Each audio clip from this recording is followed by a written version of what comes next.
Full transparency, I'm here to talk about the ulterior motive that I have for my channel. I am a gaming channel, yes. I will be mostly playing World of Warcraft, probably only World of Warcraft for the foreseeable future.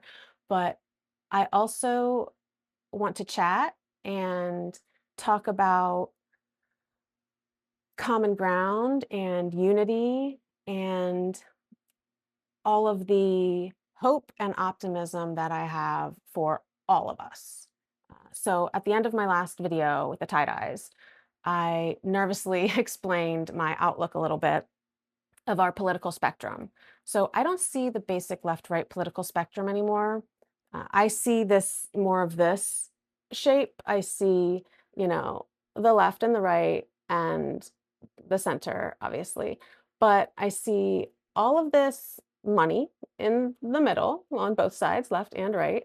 And uh, we have so many wedges in our lines that they have bent and um, I feel like we have so much common ground here in the middle and so much overlap and so much unity here. And directly opposed to all of that is just all this money down here. And I want to expound on that a little bit today. I want to tell you a little bit about why I see all that unity and why I see all that common ground. And I did talk a little bit about the the sentiment about or the sentiment surrounding united we stand, divided we fall, because that is such an old sentiment. And I don't think most people realize how old it is. I don't even realize how old it is. I just know it goes back as far as at least Aesop's fable from ancient Greece about the four oxen and the lion. So I know it's at least as old as ancient Greece. But in my mind, I feel like that sentiment is so indicative of our basic human instinctive, our survival instincts. Because whether we're united against a prehistoric predator or prehistoric prey so we can eat, or the elements, or oligarchs who are destroying our planet for greed and power and ego. um, I think that we now more than ever, it's important and vital and existential, really. I mean, we really need to unite. We're running out of time. So um, I want to talk about the things, I'm going to challenge you a little bit. So here's my challenge for you, okay? No matter where you fall on the political spectrum, okay, I'm going to write down a couple things and I want to see how you think you feel about these specific topics. And I don't want you to think about your party or how you vote or how anybody you know feels. I want you to think about just you personally. I'm going to write down some topics and we'll see how we align on all this. And I would really love to hear your opinions on these. I would love to hear if you agree with all of these or none, or which ones you like. I would love to hear your thoughts. More than you know, I would love to hear your thoughts because that's kind of what my channel is all about. Unity and communication and honesty and being hopeful and forthright with each other. So I'm going to write down a couple things. The first one is super simple because I know everybody agrees on this. Everybody believes that we should have higher wages, right? So I'm going to write down higher wages. So everybody knows that, sure, like you talk about, uh, people always say, oh, the small businesses, they can't pay all these people higher wages. But I don't think that's, you know what? I'm gonna make this nicer. I don't think that's not that's a red herring, okay? Because what we're really talking about is minimum wage and things like that. I mean, everybody knows the minimum wage is too low. So more money for everybody.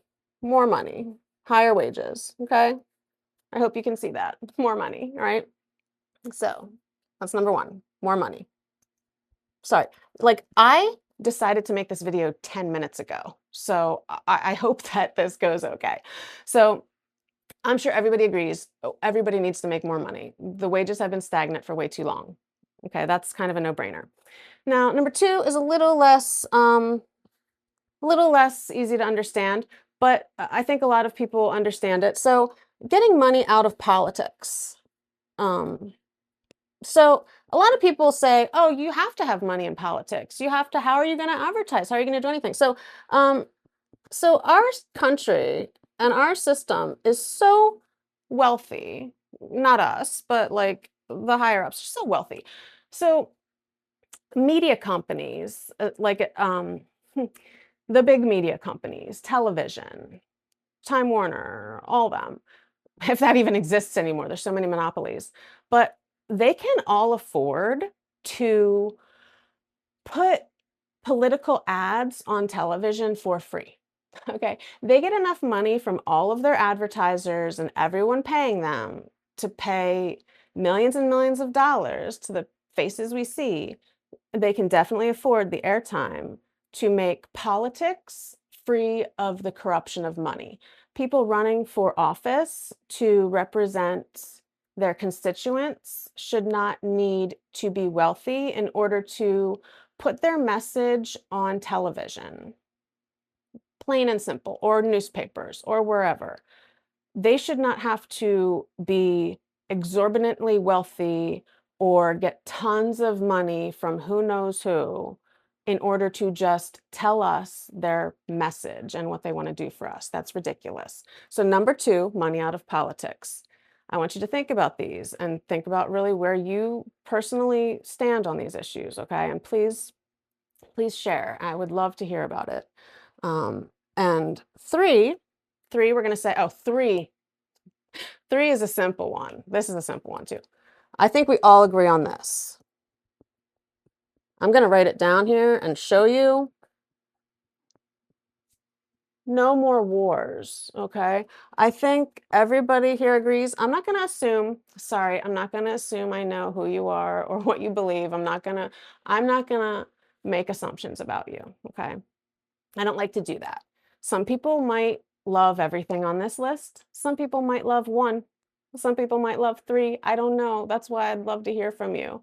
I mean, sure, there's polling, but polling schmoling. I would like to know what the people watching this video think. You personally, not pollsters or whoever. So, oh yeah, number four. Okay, so once we stop paying trillions of dollars for wars. Um, uh, I think that's right. Paid family leave because nobody can afford to have families anymore. You know, they say all the time that nobody like people aren't having family, people aren't having enough kids. Nobody has money. Nobody has health insurance. I mean, not nobody. Okay, lots of people have certain amenities.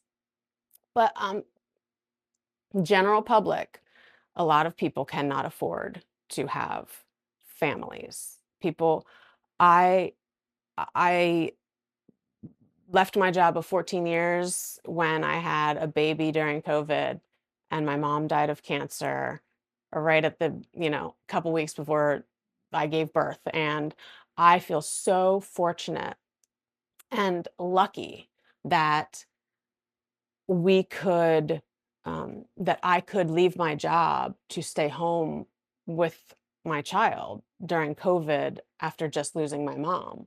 I realize how incredibly lucky and fortunate I was to do that because so many people cannot afford to raise families nowadays, or especially just the paid family leave of after having a baby. I mean, everybody knows, moms, dads alike. Everybody knows it doesn't have to be maternal, maternity.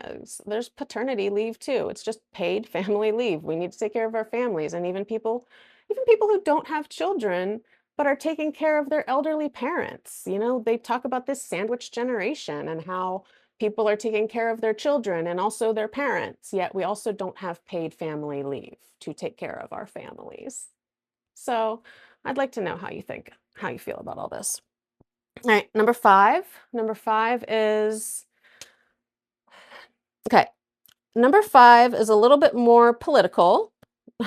I can spell, negotiate all, not just a handful of things that are about to have an expired patent, all drug prices for, the government, our government should be able to negotiate with drug companies that are, raking in record profits.